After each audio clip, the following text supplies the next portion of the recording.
the oxyacetylene welding equipment and weld thin sheet metal. Upon completion of this presentation, you will be required to weld sheet metal butt joints in the flat position, horizontal position, and vertical position. All work will be accomplished as outlined in the appropriate technical manuals while observing all safety precautions. You will be using oxyacetylene welding equipment, welding leathers, number 2 welding tip, pliers, friction igniter, wire brush, chipping hammer, eye protection, sheet metal coupons, and 1/16" filler rods. After selecting and attaching the tip to the torch, the working pressures must be set in accordance with applicable manuals. The working pressure, tip size, and flame adjustment for this demonstration will be the same for all 3 positions. To set the acetylene working pressure, open the cylinder valve 1/4 to 1/2 turn. Open the torch needle valve 1/2 turn. Adjust the regulator to 3 psi. Close the needle valve on the torch handle. To set the oxygen working pressure, open the cylinder valve all the way open. Open the torch needle valve 1/2 turn. Adjust the regulator to 5 psi. Close the needle valve on the torch handle. Ensure that the edges to be welded are properly cleaned, free of rust, paint, or corrosion. Normally, the metal will have to be tacked in the position that it will be welded, but for training purposes, the metal will be tacked in the flat position. Position the metal coupons on the fire bricks with no separation.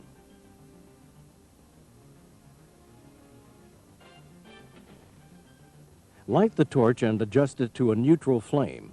Care must be taken to avoid an oxidizing flame which will burn the metal. A slightly reducing flame may be used. Tack one end of the coupons, making sure that enough filler rod is added to form a good tack.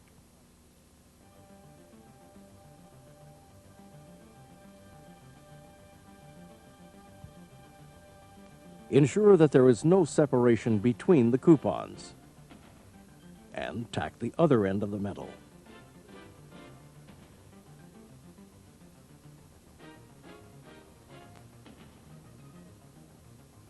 Make another tack weld approximately halfway between the 2 end tack welds.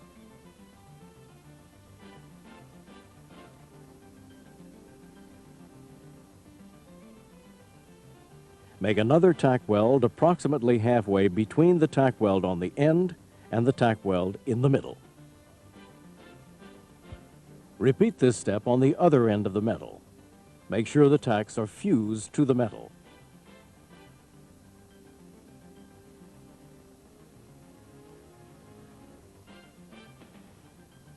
You should now have 5 evenly spaced tack welds on your metal.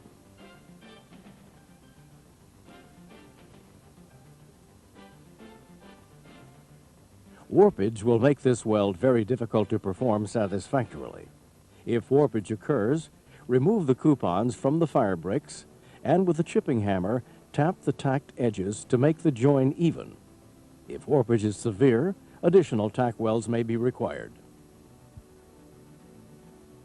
When welding sheet metal, the torch should be positioned 90 degrees to the surface of the joint and 30 degrees in the direction of travel. First, we'll demonstrate the proper procedures for welding sheet metal in the flat position. The weld is started by melting the tack at the end of the joint and adding filler metal to form a puddle. Use the add and withdraw technique with the filler rod. Notice the welder keeps the tip of the filler rod in the outer cone of the flame to keep it preheated.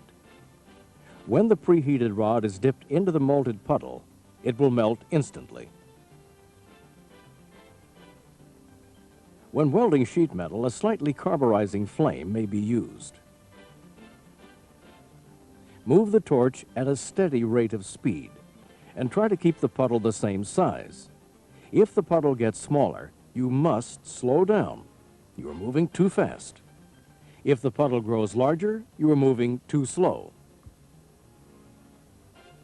The secret is to move fast enough to keep the puddle the same size by using an even, steady movement in the direction of travel. An even, steady forward position will produce an even bead with uniform width. As the weld nears the end of the plate, the speed of travel and the rate of depositing the filler rod must be increased due to the preheating effect of the flame towards the direction of travel.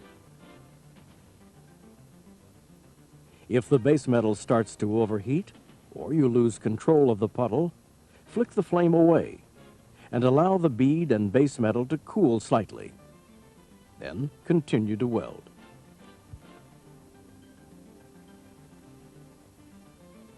Near the end of the weld, if the metal is burning away, it may be necessary to flick the torch flame away momentarily to allow the puddle to cool slightly, and then add more filler rod.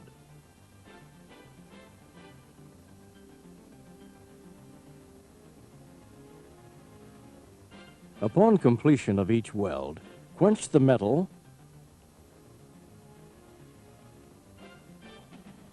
and wire brush the weld.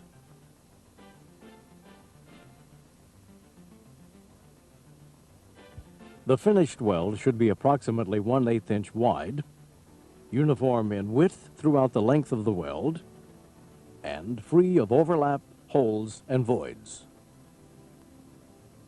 Next, we'll demonstrate the proper procedures for welding a butt joint in the horizontal position.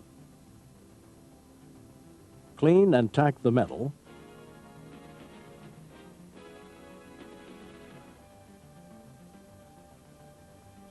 Position the jig at mid to upper chest high. Using pliers, place the metal in the jig for horizontal position welding. Hold the torch 30 to 45 degrees to the surface and 30 degrees in the direction of travel. The weld is started by melting the tack at the end of the joint and adding filler rod to establish the puddle. Notice that the welder adds the filler rod to the top front edge of the puddle, and the flame is pointed slightly under the center of the joint. This technique is used to help prevent burn-through of the upper plate because of the rising of the heat. And again, as the weld nears the end of the joint, the welding speed and the rate of depositing the filler rod must be increased to prevent overheating of the base metal. Next, we will demonstrate the proper procedures for welding a butt joint in the vertical position. With the jig position mid to upper chest high, using the pliers, place the metal in the jig for vertical position welding. Begin the weld at the bottom and work towards the top. The weld is started by melting the tack at the end of the joint and adding filler rod to establish the puddle. The flow of metal can be controlled by pointing the flame upwards at an angle of 45 degrees to the plate. The flame is pointed at the center of the joint and the filler rod is added to the top front edge of the puddle. Care should be taken not to overheat the molded puddle.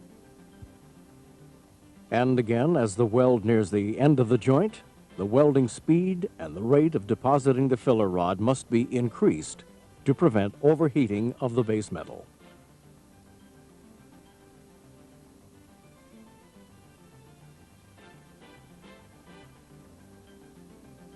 Upon completion of each weld, quench the metal.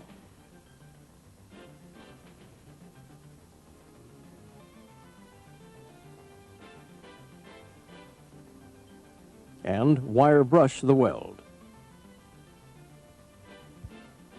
This completes the demonstration. on how to set up the equipment and weld sheet metal in the flat position, horizontal position, and vertical position.